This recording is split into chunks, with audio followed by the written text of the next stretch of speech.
Chapter 1, A Difficult Arrangement. Ashura Dane was rocking her daughter in her arms as she watched the horses and carriage approaching Starfall. They were coming with dark tidings. A messenger had arrived a few hours earlier to inform the household of the business of the approaching riders. Davin, the steward, met with the man. Davin had arranged rooms for the messenger and for the coming guests. They would be entering Starfall privately, seen by as few prying eyes as possible. It was for the best, Ashura believed. Too many should not know the tidings the men were bringing, not yet. Arthur, her elder brother, was dead. He couldn't be dead, not Arthur. He had been the best sword in all the world. How could Ned, of all the men in Westeros, have been the one to kill him? Alysanne, Alysanne, sweet and gentle she sang, lulling her little girl into a restful slumber. You will meet your father today, sweet Alysanne. The riders drew nearer, and she felt her heart sink just a little more. Life was not supposed to have been this way. She should be married to Ned. They should be living in the Red Keep with Elia and her babes and Arthur. She left the window and walked the short distance to the nursery. Wyler, the nursemaid, was straightening the room when she entered. She half expected Illyria, her 7-year-old sister, to be in the room, but Ally was across dawn at the Water Gardens. Their father had sent Illyria away shortly after Ashura returned to Starfall so that the girl wouldn't know of Ashura's pregnancy. Their eldest brother Aaron would return with her when he returned from Sunspear. She just ate, Ashura informed the nurse, and she has been up since before daybreak, so she should sleep well for a few hours. I will be meeting with our guests in the solar. Of course, my lady, I will watch over your little one. The nursemaid smiled warmly. Ashura returned the smile, though she knew her expression held no true pleasure.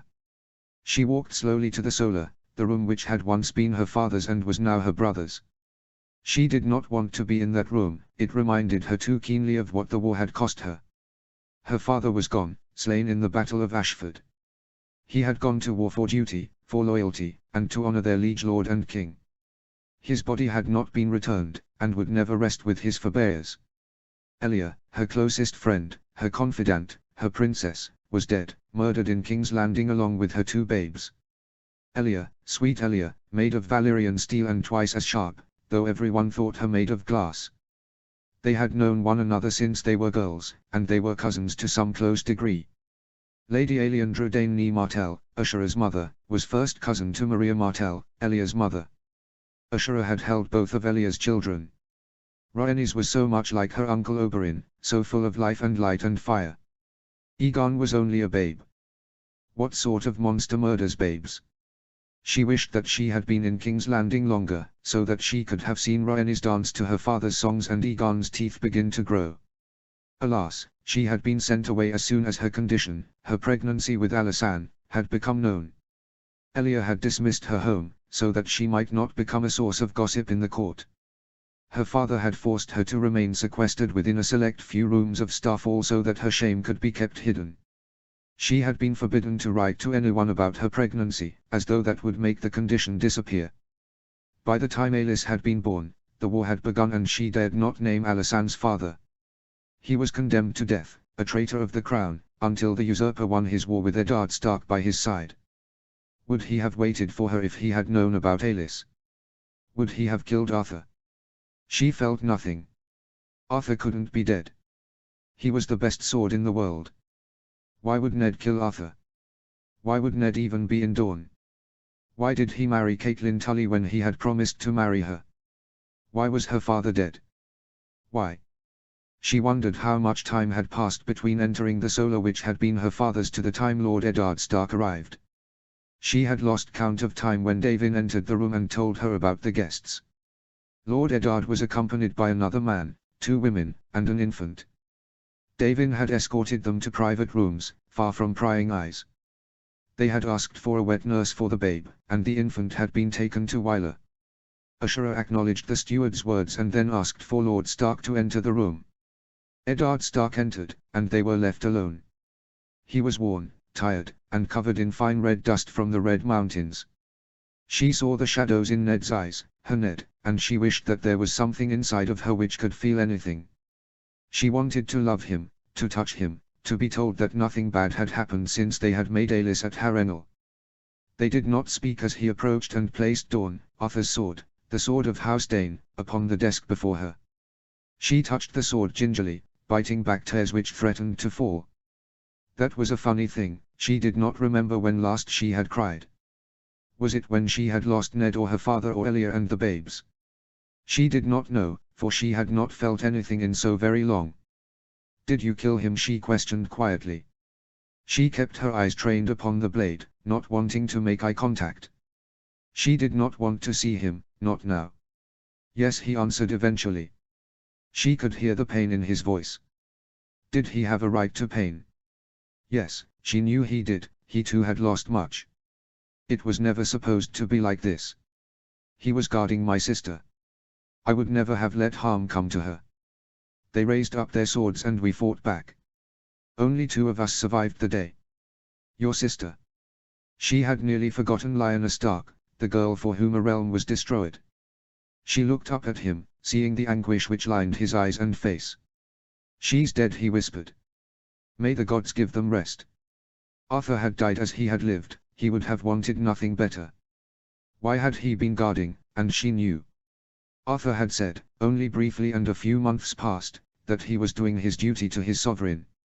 How did she die? He shook his head. Asher, please.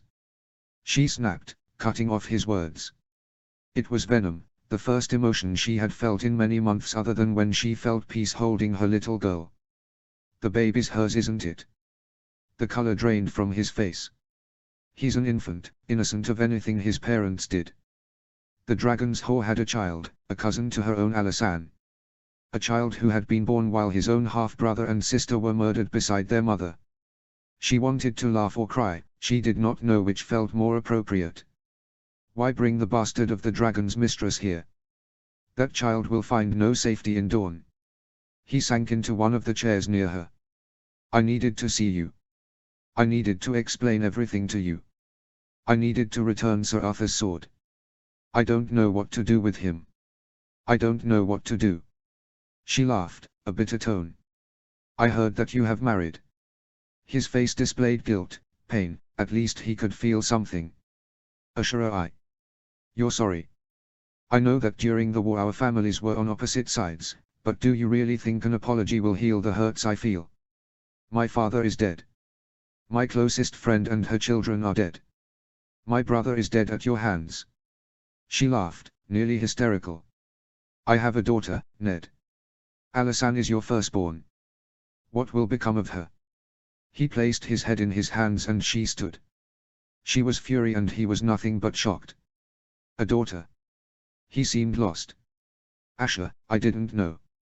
There was no word of you after Harrenhal. I thought that you had forgotten me. Forgotten you. I gave you my virtue. I know, he muttered softly. What would you have me do? I am wed to Caitlin Tully. I can and will support you and the child. When she is of age I will find a husband for her. Is that what you think I want? Money and a place to ship my child off to when she gets older. He looked at her in quiet confusion. I wanted a husband. I wanted a man who would love me and my daughter. I do love you. His voice broke and he shook his head. I wanted to marry you, Asher. I barely know my wife, but she is near to term with my child, and may have already birthed the babe. Love me. She was overcome with a wave of emotion and sank to the ground in sobs. He knelt beside her and gathered her in his arms. He cried quietly against her as she sobbed loudly. The war had taken much away from both of them. Their fathers and brothers had both died for hopeless cause. He pulled her away gently and cupped her face in his hands. With his thumbs he wiped the tears from her eyes. She wiped his tears away with her own fingers. I would rather have married you, but I cannot change what has come to pass. The gods know that I would have gladly taken you to wife. I will always love you, Ashura, but I must do my duty to my wife. She gently kissed his lips, on impulse. He kissed her back, tentative, emotional. She could have gladly died in his embrace. A part of her did die when he pulled away. I will always love you too, she whispered. He rested his forehead against hers. I am sorry. I am sorry for everything. Why did Arthur die? The words came from her mouth in hushed tones. He pulled away from her and rested his head in his hands again. He died to protect his king. His king. Rhaegar took my sister as a second wife. I do not know if she was wholly willing or not. Your brother died to protect the child from anyone, even his own uncle. I never would have hurt the boy, he is my nephew, my blood. I would never have any child killed. I hate what happened to Princess Elia's babes. She moved her head slowly, absorbing his words. My brother died doing his duty to his king. She laid a hand in his and squeezed. He held on to her hand, as though she was his anchor. How will the child be kept safe? I don't know. I was considering taking him to Winterfell and claiming him as my bastard. She bowed her head, thoughtful. He could remain here. The words left her lips slowly, uncertainly. He stared at her in shock. How will he? She smiled thinly. Her brother had died to protect the boy. Her daughter was his cousin. It seemed a natural duty to protect the boy. We already have one child together, my lord, a second will not seem so strange. I have remained in seclusion this entire time, and none will realize differently save for one or two who are loyal to my family. He touched her cheek gently, and she leaned into his touch. Another child will destroy your reputation more than I have already done. Will you be safe here? I can convince Aron to agree with me. Should Prince Doran have any questions, I will tell him the truth. They will support revenge if nothing else. Although I do not know if they will believe he is legitimate. He pulled a crumpled letter from his vest. We burned all the other letters in the tower when we built the cairns for the dead. I saved this as proof. It is a letter from Princess Elia to Lyanna.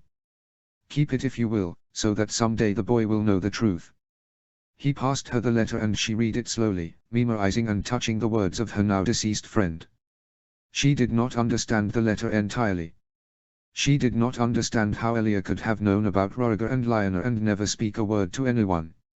So many would be alive now if only so many things. She was in tears by the time she folded the letter and hid it in a pocket of her gown. Have you thought of a name for the boy? She asked when she was able to speak again. Jon. I want to name him for Lord Arryn. She smiled weakly. A good name. May I meet him? He nodded. Of course, my lady. What is our daughter's name? Alysanne, she replied. Come with me and meet her. They walked from the room together, leaving Dawn upon the desk, the only witness of their conversation. They arrived in the nursery to find the nurse rocking Jon while Alysanne crawled along the floor. She pulled herself up and along the furnishings toward her mother. Ashura scooped her daughter into her arms and tossed the girl slightly, causing her to giggle merrily. Lord Stark, meet your daughter. She passed the girl to Ned, and he somewhat nervously held the little girl. She had her mother's violet eyes and dark thick hair. He smiled at her and she laughed. Hello Aelys, I'm your father. She cooperated with his attentions for a minute before squirming to be passed back to her mother. Ashura kissed her daughter before placing her on the floor near her toys. The nurse handed Jon to Ashura and she looked at the newborn boy. He had grey eyes and dark hair, though he was too young for her to see any other features. Ashura supposed that the boy would be safe enough if she claimed the boy as her own. Any Targaryen features he might someday possess could be easily mistaken for Dayne traits. They will be raised as brother and sister Ned. House Dayne will protect the children. He responded without ever taking his eyes off of Aelys. Thank you for everything, Ashura. Will you take in my sister's maids who came here? Of course, Ned. Will your brother Aron approve of these arrangements? Aron Dayne, Lord of Starfall and Ashura's eldest sibling, was at Sunspear. She knew that he would return soon, with their youngest sister. She was certain that she could make him understand why she had taken in the boy. Arthur would have protected Jon, and so should they. She did worry over Aron's friendship with Prince Oberyn Martell. The Red Viper of Dawn was restless since his sister's murder, and Prince Oberyn's friends were eager to begin fighting again. Aron will be perfectly fine with the news of my son's arrival. She could feel peace as she looked at the babe in her arms who looked up at her with sleepy, curious eyes. She looked to Ned and saw how warm his expression was toward her and the children. The war had brought so much death and pain, but perhaps here there could be a happier life for the children. Ashura may not have been able to be Lord Eddard's wife, but she could protect his secrets and their daughter. They dismissed the nurse and remained with the children for hours. Wyler returned at one point to ensure that all was well and left food and drink, but otherwise Ashura and Ned spent the remainder of the day alone with the children. They spoke at length. They laughed. They wept.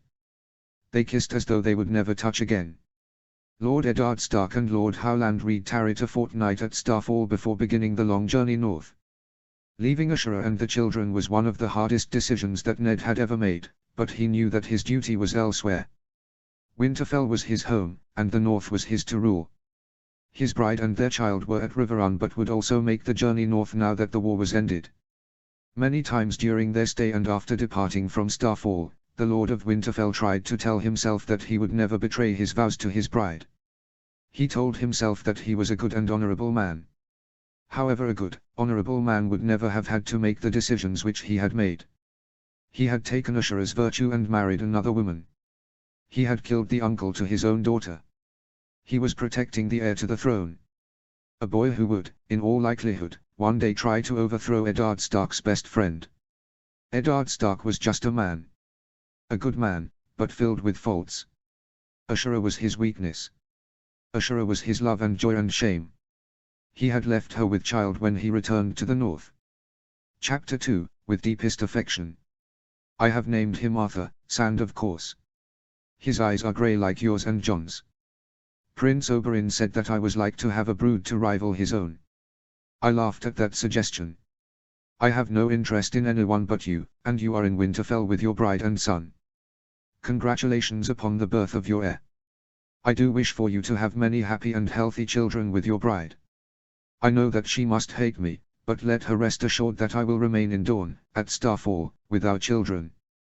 I hope that these southern wolves of mine may meet your northern wolves one day. I know that is unlikely, but it is still a hope. Prince Oberyn has taken a liking to Jon. He hopes to train Jon in all manner of weapons as he grows older. He has promised to train Arthur as well.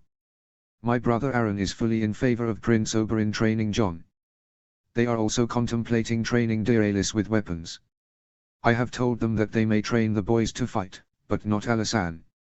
I am unconvinced that my request will be heeded. It seems that Lord Arryn was able to prevent Dorne from raising its banners against the Iron Throne in favor of the Prince Viserys. I am grateful that we will have peace. Far too many lives, dear and precious to us, all have been lost in the war. I have happy news to report to you.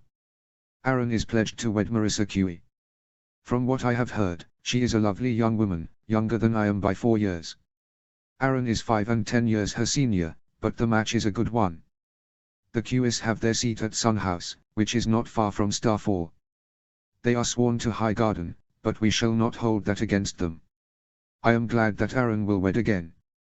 He has been terribly lonely since his first wife died. Hopefully Marissa will be able to produce an heir for House Dane, as we are terribly lacking in legitimate heirs other than myself and my younger sister. There is much else that I would wish to say to you. For now I will wish you and your family good health. Know that myself and our children are well. With deepest affection. Ashura Dane. Lord Aaron Dane had been somewhere between terrified and furious when he learned about Jon upon his return to Starfall. He had wondered how she expected the child to go unnoticed. He had asked how she expected to keep Jon's true birth a secret, and she had scoffed at him.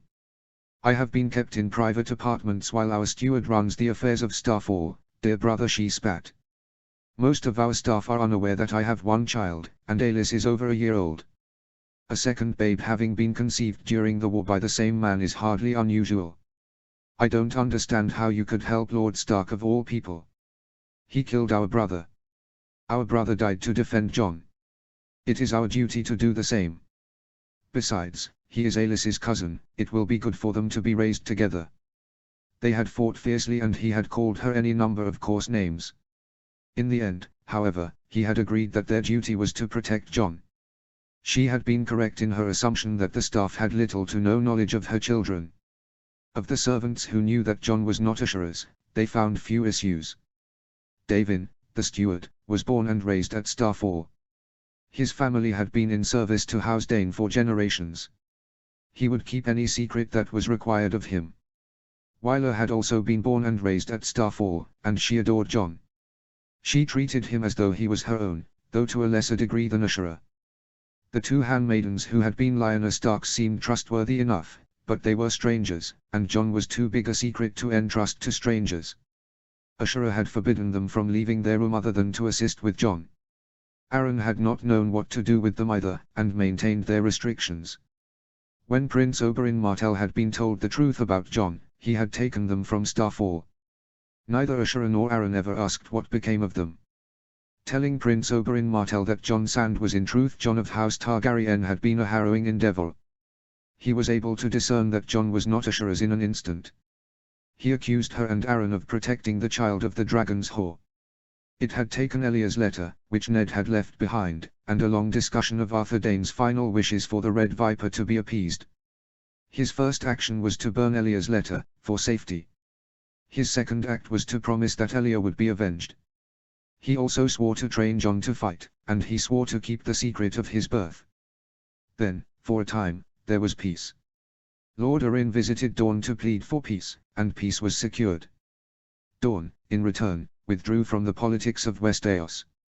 They learned quiet patience as House Baratheon strengthened itself in King's Landing. In secret, during the years of waiting, a pact was signed betrothing Jon of House Targaryen, King of the Andals, Rhoynar, and first men to Princess Arianne Martell. A watch was also kept on Prince Viserys and Princess Daenerys as they wandered the free cities. By the grace of the gods, Jon was protected and did not have to run in fear throughout Essos with his uncle and aunt. Westeros cared little for Dorne, and Dorne, with few exceptions, believed that Jon Sand was the son of Ashura Dayne and Eddard Stark. With 3 bastards claimed as hers to raise, Ashura Dayne was no longer so desirable to wed. Hopes for a legitimate heir to Housdane lay with young Illyria, a mere girl, and Arryn if he remarried. So, as Lord of Starfall, Arryn sought a bride. He wed Marissa Cuey of Sun House. Within 2 years, she was with child. Lord Eddard Stark. I am pleased to hear that a daughter has been born to you and your wife, the Lady Catelyn. I hope that both mother and child are doing well. I also hope that your son Robb is growing hale and hearty. Our southern pack is doing well. They are growing too fast, Ned. Aelys is a brilliant young lady, though she is not yet 5 years old. She can already write simple words and do simple mathematics problems. I can hardly believe that she is so old. Has it truly been so long? She is overly fond of bossing around her little brothers, and as she is the eldest they follow her lead more often than not. She loves to run, and the boys follow after her. She is fond of horses and lemons. They play in the lemon groves with Illyria almost every day. Aelys is also quite fond of our heart tree, as is Jon. Did I ever tell you that we have a heart tree at Starfall? I know that we spoke of the old gods when first we met. Being descended from the first men, we have had a genuine, weirwood, heart tree here for many long ages, when both of our ancestors were kings in their own kingdoms instead of vassal lords. It is in our lemon orchard of all places. It was never burned when the Andals arrived. I trust that you will find that bit of information interesting. It is difficult to teach the children which gods to follow. In Dorne we have such a strange combination of cultures. It may be easiest to teach them to follow the old gods and the 7. I would like to know what you want for them in that regard. Jon is fond of insisting that he can do anything. He insists that he lace his clothes, which I allow even though he is quite hopeless at it still. He is also quite insistent that I read to him 2 stories every night before he sleeps. I tell him endlessly of Princess Nymeria of the Rhoynar and of Aegon the Conqueror. Alysanne prefers that I sing Alysanne to her, which I suppose is a result of my singing that to her when she was a babe. Arthur is learning to use a chamber pot on his own. It should not be long before he is fully trained, which is quite a relief. In other news, Arryn's wife is due in 4 months' time, so there will be an heir to Housdane at last. I pray that this child survives. Arryn's first wife had many babes but none lived longer than a moon's turn. Returning to our children, Prince Oberyn insists that they are old enough to hold small spears. Spears. Arthur is still a babe. I promise you that the idea of them ever fighting terrifies me. I hope that you will pardon the thought, but I think of my brother Arthur dying in battle whenever I see Alis, Jon, or Arthur holding a wooden spear. I know that this letter is short. I have been rather busy of late in helping Aaron with our merchants. I know that it is selfish of me to say this, but I wish that you could visit the children. They adore their uncle, aunts, and the Martells, but they will want to know their father one day. I like to believe that you want to see them as well. Affectionately, Ashura Dane. Lord Stark would not see his children and nephew again until Balon Greyjoy rose in rebellion against the Iron Throne. He came south in pursuit of Reavers, and once they were captured, continued on to Starfall. They docked at Starfall to rest and resupply. Lord Stark also felt that it was past time that he meet his son. Lord Eddard and his men were given lodgings within the castle upon their arrival. If any of the men had thought it strange to visit a place so far south, they did not speak out against their liege lord's commands. Ashura thought Ned Stark to be as handsome as the day she had first laid eyes upon him when he came to visit her and their children. His greeting was polite, cool, and courteous. He seemed nervous to be at Starfall again. The three children stood before her when they met, and she introduced them to him one by one. Alysanne, now nearly 7, was a miniature version of her mother. Her hair hung in a mass of dark curls down her back. Her eyes were dark purple with hints of light blue around the iris. Jon and Arthur resembled one another. The boys both had dark brown hair and grey eyes. Jon's build bore a stronger resemblance to his father, lean and tall, with thin hair, but otherwise he was very much a Stark. "Children, this is your father, Eddard Stark, the Lord of Winterfell." The children all bowed to him as formally and politely as children can. Ashura noticed the tangible sadness which filled his eyes when he looked upon his children. "I am pleased to meet all of you. I did have the pleasure of meeting the elder two of you some years ago, when you were but babes. Mother says that you have other children too," Alis chirped. He smiled at her and knelt so that he was on level with the three children. Arthur clung back against his mother's skirt, but the other two stood closer to their lord father. "I do. Robb and Sansa are your younger half-brother and half-sister. There will be another half-brother or sister born quite soon. Can we meet them?"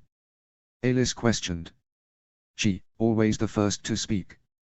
He laid a gentle hand upon her cheek. "I hope someday that you might, my sweet. I wish that I could spend more time with all of you. I must leave soon, for I am fighting in a war against a rebellious lord. I will spend time with all three of you while I am here. I am sorry that I have missed seeing all of you grow." "May we write you, Father?" Jon asked politely, biting his lip anxiously. Ned smiled and laid a hand on the boy's shoulder. "You may write to me every day if you wish. I would enjoy hearing from all three of you. I shall write to you as well." He looked up to Ashura, eyes full of sorrow. "Now I believe that I shall leave all of you for a short while to speak with your mother." The children complied, allowing him a hug and kiss, before he stood and walking from the playroom with Lady Ashura. "I have missed so much time with them," he said eventually. "I remember holding Alis when she was still just a babe and now she looks half a young lady. Would that we did not live on opposite sides of the country." His lips pressed together in a grim line. "I think it wiser that we do. Kat and I are affectionate toward one another, but I think that she prefers to ignore my war children." "War children? Is that what they are?"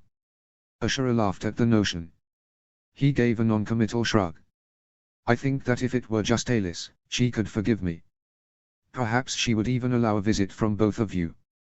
Alis was conceived at Harrenhal, when Kat was betrothed to Brandon. Jon and Arthur on the other hand. She sees them as a threat to Robb." "To Robb? Do you really think that I would put my sons up against their half-brother?" He took her hands and looked her in the eyes. "No, I do not, my wife does. I will respect her by not bringing more conflict into Winterfell that I have already been responsible for." She sighed. "I want them to know their brother and sister. I want them to know you. They are your children." He kissed her hands. "I want to know them. I want to know what stories they listen to at night. I want to know the songs they sing. I want to know their favorite colors. Alis loves green. Jon's favorite color is white. Arthur's favorite color at the moment is red." She smiled sadly at him and his eyes were clouded with sadness again. She caressed his cheek gently. Spend time with them, my love. A week of rest for you and your men will also give you time to spend with all of them. Be grateful that Prince Oberyn is not here for a change. He has taken to teaching Jon everything he knows about weapons. Ned's eyes narrowed at her. He knows, doesn't he? She gave him a slow nod of her head. For years now. He is training Jon for the future. What future? I am fighting for House Baratheon against a rebel house. The Martells need to let their vendetta die before it kills us all. She glared at him. You are the one who left me with the children to raise alone. You are the one who gave me the responsibility to keep them safe. I am doing the best I can to raise them, protect them, and guide them. All the while you get to stay in Winterfell with your Riverlands bride. Are you happy with her? Do you love her? Or is she just your duty? I love you both, he whispered quietly. She pressed her lips to his, wanting him to respond. He hesitated at first, and then responded with an equal passion. He followed her willingly to her chambers that day, and the days that followed. He spent his days with the children and nights with her. If Lord Eddard Stark's men noticed their liege lord's indiscretions, they did react outwardly while at Starfall. When he left, Lord Arryn and his men followed. When the Greyjoy rebellion ended, Lord Eddard Stark returned to Winterfell with Theon Greyjoy as his ward. Lord Arryn never returned. He died off the coast of Pike, leaving his young son Edric as the Lord of Starfall. Lucas Sand was born 9 months after Lord Stark left Starfall. Chapter 3, Timeline of Events. Summary. A timeline of events for the story, plus a short history of House Dane, modified for my own purposes from a world of ice and fire and other sources. I will add more birth years later for characters who were born before the rebellion. Some of this is not fully edited as these are my story notes, but I think they will help everyone. This will be moved to Chapter 3. Chapters 1 and 2 are being revised, 1 is done but not posted as of yet. The formatting for this chapter is much better on Archive of Our Own if you want to check it out on that website. House Dane. House Dane is one of the oldest houses in all of Dorne, perhaps in all of Westeros. They are the blood of the first men, having settled the Isle of Starfall during the Age of Heroes. They were among the last kings of Dorne to bend the knee to Nymeria of the Rhoynar. King Vorian Dane, Sword of the Evening, the last king of House Dane, was sent to the wall by Nymeria. She later wed his brother Sir Davos Dane, with whom she had children. These children are the ancestors of the present House Dane. After Aegon's conquest, Dorne remained unbowed, unburnt, and unbroken. Dorne did not join Westeros under the Targaryens until the marriage alliance of King Daeron II Targaryen to Princess Maria Martell and Princess Daenerys Targaryen to Prince Maron Martell. Kingmaker I Targaryen, the son of Daeron and Maria, wed Deanna Dane, the mother of 6 Targaryen children including Aerion Bride Flame, Maester Aemon of the Night's Watch, King Aegon V the Unlikely, and a daughter named Daela. Daela was wed to her cousin Harren, the Lord of Starfall. Their descendants are the current heirs of House Dane. Lord Vorian Dane, who was Lord of Starfall when the War of the User Robert's Rebellion began. He was wed to Princess Aeliandra Martell, first cousin to Princess Maria Martell. Maria Martell was Princess of Dorne before and during the rebellion. She was the mother of Prince Doran, Prince Oberyn, and Princess Elia. Princess Elia was the tragic bride of Prince Rhaegar Targaryen, murdered in the sack of King's Landing by the Lanni, by persons unknown. House Dane in this story. Vorian Dane. Born, 234 married, 251 died, 282, Battle of Ashford. Married. Aeliandra Martell, first cousin to Princess Maria Martell, the mother of Doran, Elia, and Oberyn. Born, 236 married, 251 died, 275, complications from childbirth. Children. Arryn Dane. Born, 252 died, 289, Battle of Pike. Married. Eleanor Corgyle. Born, 255 married, 274 died, 281, complications from childbirth. Children, no offspring survived infancy. Marissa Cui. Born, 267 married, 285 to 289 died, alive. Children. Edric Dane. Born, 287 married, unwed died, alive. Arthur Dane. Born. 254 married, unwed died, 283, Tower of Joy note, joined the King's Guard around 271. Ashura Dane. Born. 263 married, unwed died, alive. Children. Alisan. Born. 282 died, alive. Arthur. Born. 284 died, alive. Lucas. Born. 287 died, alive. Illyria Dane. Born.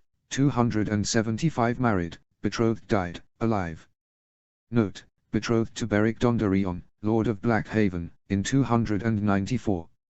Espoused. Beric Dondarrion. Born. 276 died, alive. Timeline of events. Year, month / event.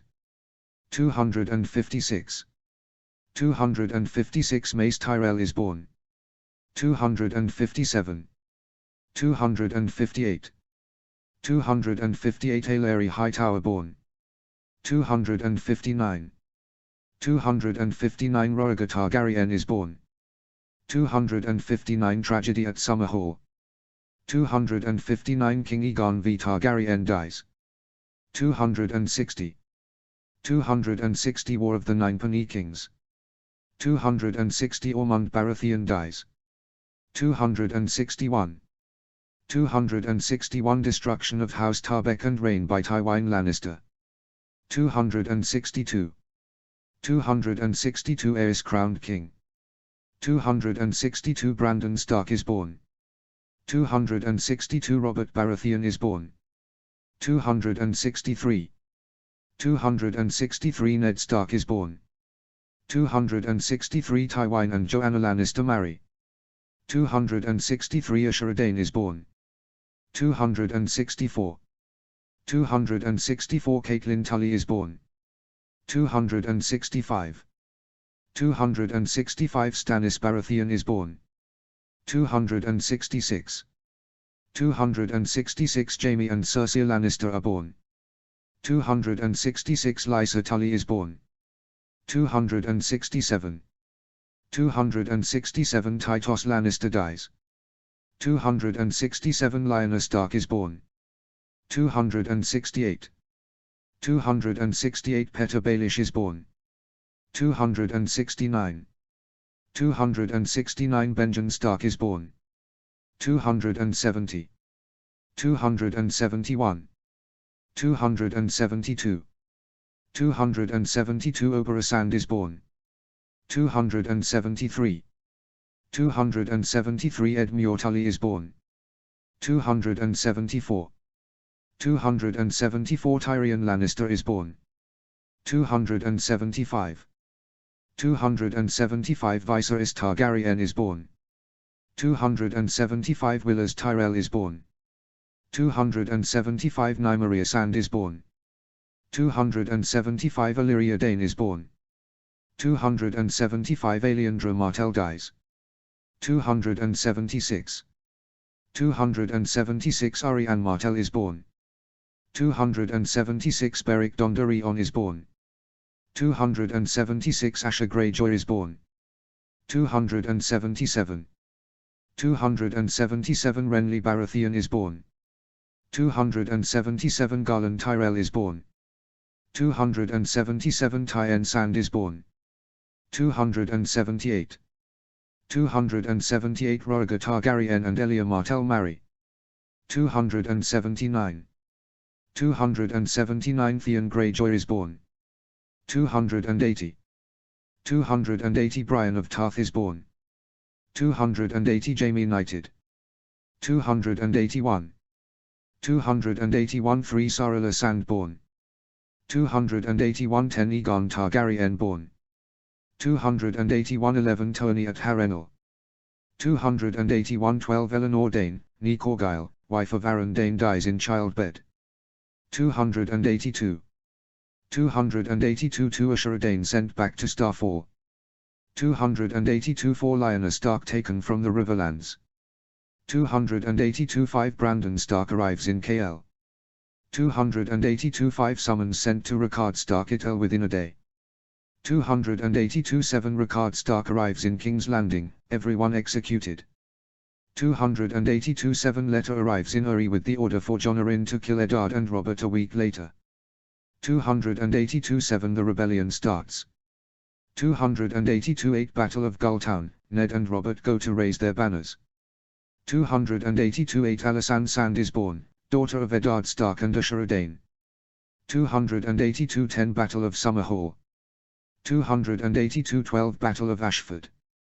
282 12 Lord Vorian Dane, father of Arryn, Arthur, Ashara, and Illyria dies in combat.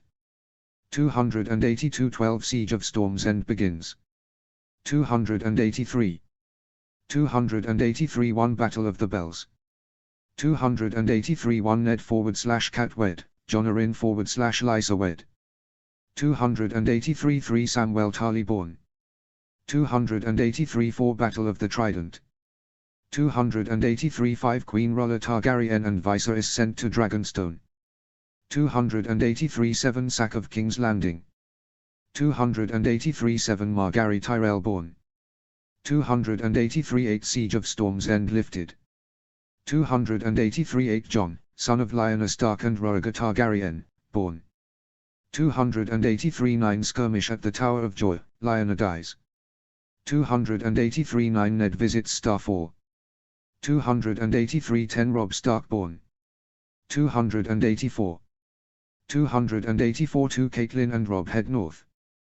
284 2 Daenerys Targaryen born.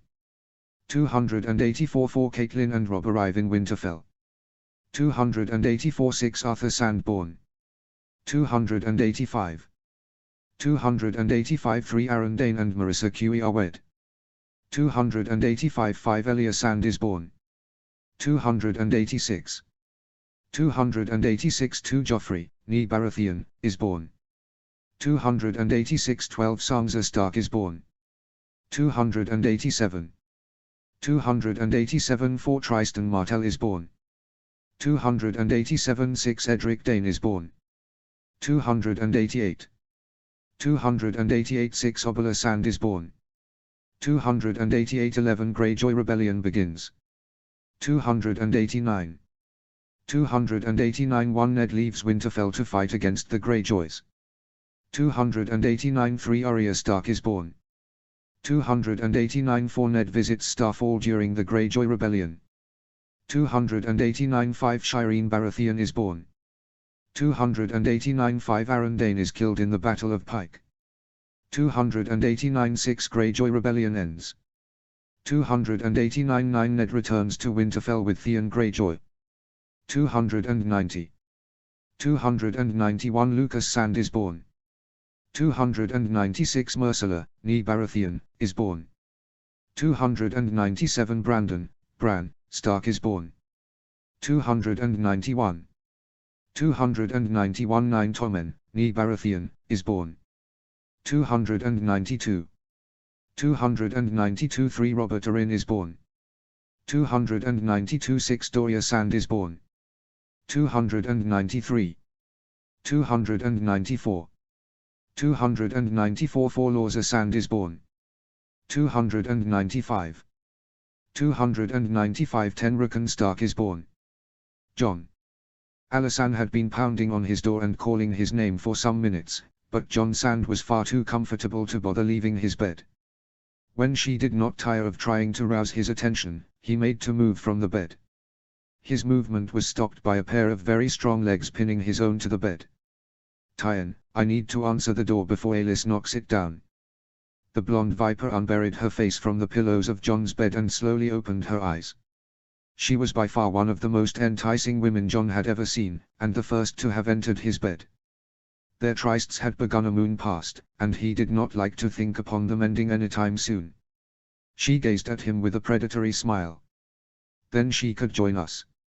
Jon made a face at that. Tyon's tastes in bed partners was something that Jon had yet to comprehend. I have no interest in sharing my bed with my own sister. She shrugged, the silk sheet falling off her body. You could watch. She laughed merrily and untangled herself from him. He felt that he could watch Tyen forever, but not with Alis. He grudgingly got out of the bed and pulled on his trousers before opening the door for his sister. She pushed her way inside and handed him a paper. A letter from father. He is coming south to be the hand of the king. Jon sat down near the window to read the letter. Lord Stark is coming south, Tyen asked from across the room. She had yet to bother leaving the bed or covering herself in the slightest. He said that he should arrive in King's Landing in a month's time, Alis replied. He says that he will visit us a few months after he has been settled in King's Landing. Tyen laughed. I am certain that Lady Stark will love that. Will your father give you yet another brother when he comes to visit? Alysanne gaped at the Viper's daughter. Tyen stood and found a robe to drape herself in. Are you really so shocked, Alis? It seems every time Lord Stark and Lady Ashura meet another Sand is born. Jon let out a snorting laugh. She is right, Alis. How else do you explain Lucas? Alysanne sighed in defeat. I am just happy that we can see father again. Lucas has never met father, and I only barely remember his visit during the Greyjoy Rebellion. We could see father if we ever just rode north to visit. That earned derisive looks from Alis and Tyen. Oh yes, that would go over well when we pass through the Riverlands.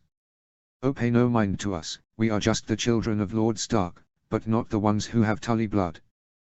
Then we would arrive at the gates of Winterfell after months of travel to find a warm welcome from our father whom we don't know, our half-siblings whom we have never met, and their mother who surely hates our very existence.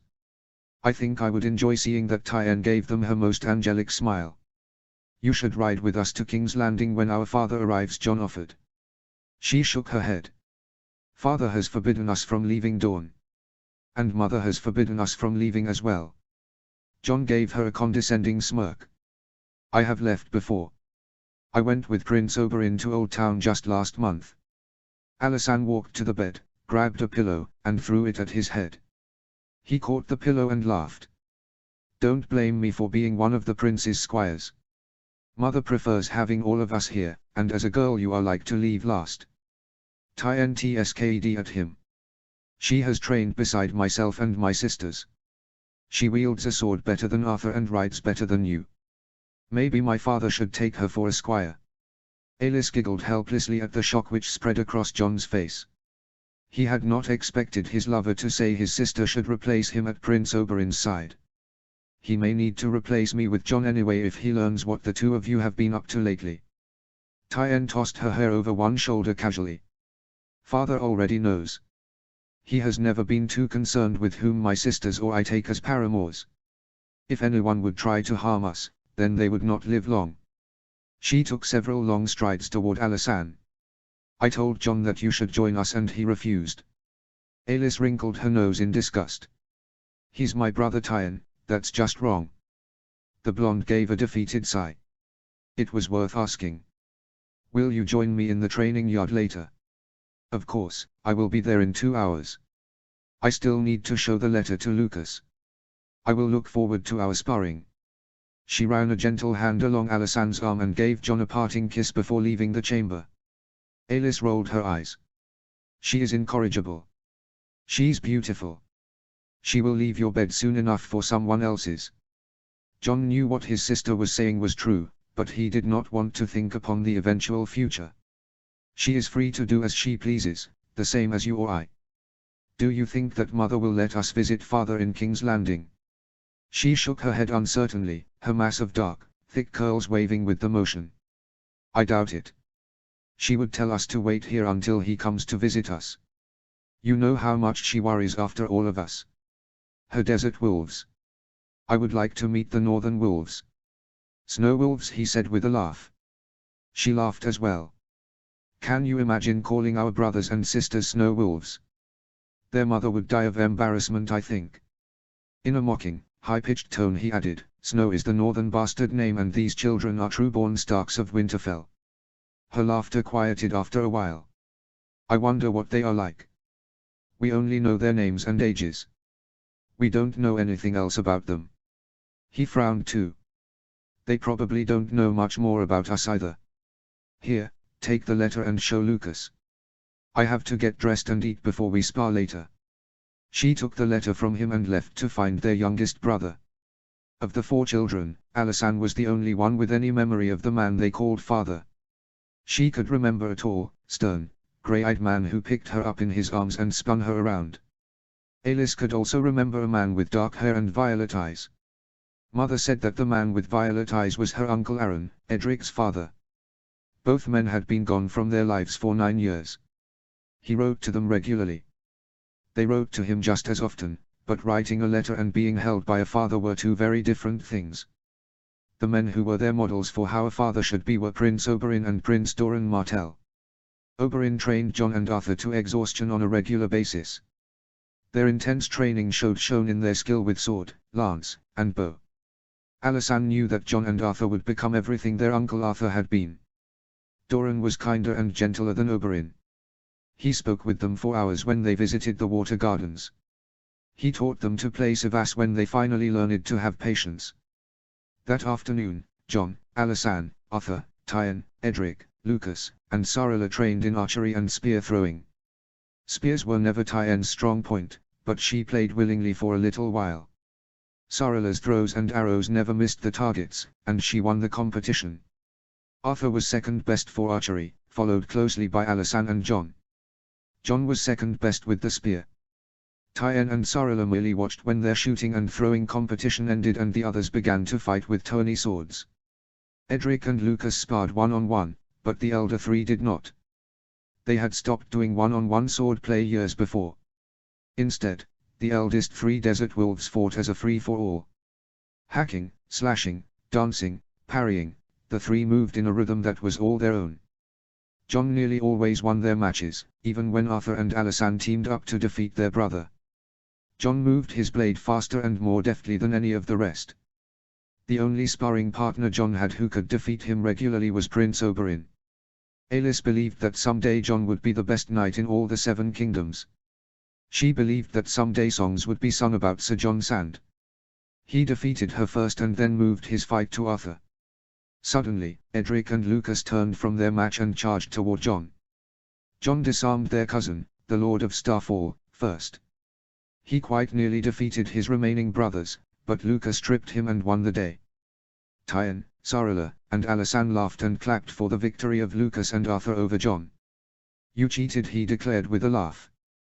"You're dead, so you cannot complain," Arthur said with a smirk. "There is no cheating in a free-for-all," Lucas added. Jon shook his head in defeat. "Then I will admit defeat, but only for today." Arthur reached out a hand and helped Jon off the ground. "You are still the best sword amongst us. You just need to learn to be the best sword when the odds are overwhelmingly against you." "So I have been told," he muttered darkly. "Your father is a harsh taskmaster," he told Tywin and Sarilla. "We know," they replied in unison. Within the month, Tywin and Sarilla both left Starfall for whatever adventure next struck their fancy. Near the end of the month, Lord Beric Dondarrion went north with Edric to participate in the Tournament of the Hand in King's Landing. That same evening, the household realized that Jon and Arthur were missing. Ned hated everything about King's Landing. He hated the heat. He hated the politics. He hated leaving Catelyn and the children. Even his friend, King Robert, was wearing on him. He knew that he needed to find answers to Jon Arryn's death. He needed to know the truth about why someone tried to murder Bran. Yet truth, it seemed, was nearly impossible to find in King's Landing. Littlefinger pointed Ned and Catelyn toward the Lannisters for the attack on Bran. Truth be told, even Ned found the Lions to be suspect. The problem was a lack of proof. Yes, they had a knife and a dead assassin, but that was hardly proof enough. So, to his ever-increasing ire, Eddard Stark served as Hand of the King. Were it his will, he would have gone south to visit his children and then returned home to Winterfell. Were it his will, his bastards would have been able to visit him at Winterfell. Out of respect for Catelyn, his children with Ashura would not be permitted to visit Winterfell while Catelyn lived. He would not pain Catelyn with their presence. Their very existence hurt her more than he would ever be able to amend. He had made 1,000 mistakes in his relationship with Catelyn Tully, the greatest of those being Lucas Sand. He had not meant to touch Ashura when he visited Starfall during the Greyjoy Rebellion.